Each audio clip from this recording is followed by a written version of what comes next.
welcome back, everyone. Yet again, another episode, opinion piece. I'm feeling good, man. I'm feeling good. Football is making the whole nation crazy. I mean, when this gets out, the girls will be going to play their semi-final, their last 16 against the Netherlands. Yeah. Probably we will know the fate by the time you watch this. Yeah. The netball, I think they just finished playing this evening. They also going through because they won against Uganda. Sure. I stand to be corrected. Last I checked the score, that was let me just say it like that. The rugby, I don't know, man. I thought they were cooking, but I'm not too sure about it. But football is coming back. Sure. Yeah, man, I'm happy, man. I think it's been a long delay looking to see what different teams are cooking. And let's see how the 23-24 season is going to look like. How are you feeling? Yeah, the off season's been too long, man. Yeah, we're getting withdrawal symptoms, Mara, yeah, man. Look, I think it's gonna be a busy second half of the year, sporting wise. We've got the Rugby World Cup still to come in September. We've got the various football leagues starting. We've got the domestic rugby starting. It's gonna be a jam-packed sporting season. So it's exciting. And as much as I remember there was a time you and I specifically, I can't speak for others, but those who follow the channel religiously know that we bashed the whole Super League thing. But I'm starting to have a change of heart. I actually want to see how the best of the best in Africa play against each other on a weekly basis. So that's one of the things I'm looking forward to this footballing campaign, CAF Super League. So you predict it will be up and going by the end of the year? Well, the thing is they created a monster because now the fixture clashes with the CAF Champions League and the CAF Confed League. So sure. I think they might iron that out, but I predict it will start in Jan or just after the 2024 CAF Nations Cup, because remember, usually the Cup of Nations is January, but they wanted to line it up with the European calendar and make it play break of the year season, meaning the European summer. Sure.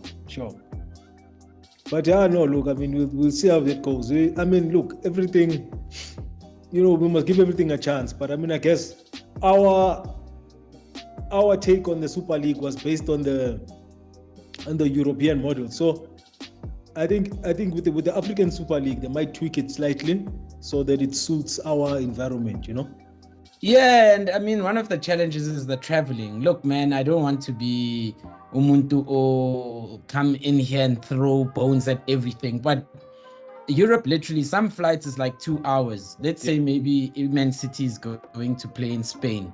They can't take the whole day to get there. Yeah. If for instance, Pirates has clashes in Sudan, that's a traveling nightmare, man. They're going to have to think about, Gallants, as much as we like to talk about them crap, when they play the Confed, they apply themselves. But traveling was a big deal.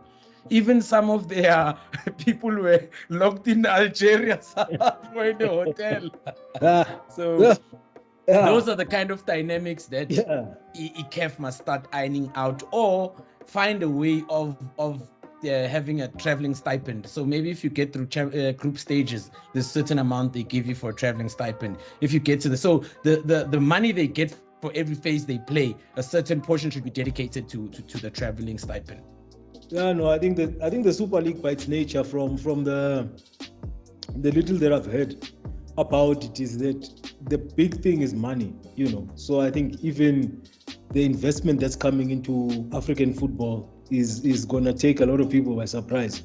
So in terms of the stipends that you're talking about, the teams will be well equipped for the traveling financially. Okay. So my only interest is which teams are going to be chosen in the Super League. Which are the so-called big teams now?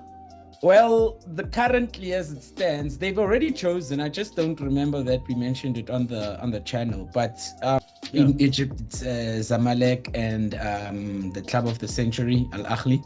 Mm-hmm. In Morocco, it's both the Casablanca team, Raja and Wydad.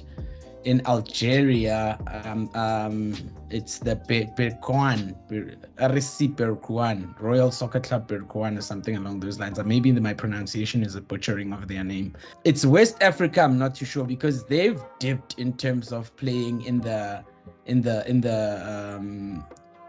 continental competition. I mean, for a long time, Enyimba was a strong guy. There was those guys from Asante Kotoko. Yeah, they were very big, but there's been a decline in West African representation in terms of the continental football. So TP Mazembe didn't make the cut? Oh, TP is the only one from DRC as well. Okay. Zimbabwe, I didn't see a representative. Zambia, I didn't. So in Southern Africa, the SADC region, it's Mamelodi Yatswana. Okay. No, I mean, that makes sense. And thank you guys for joining. This has been a solid session.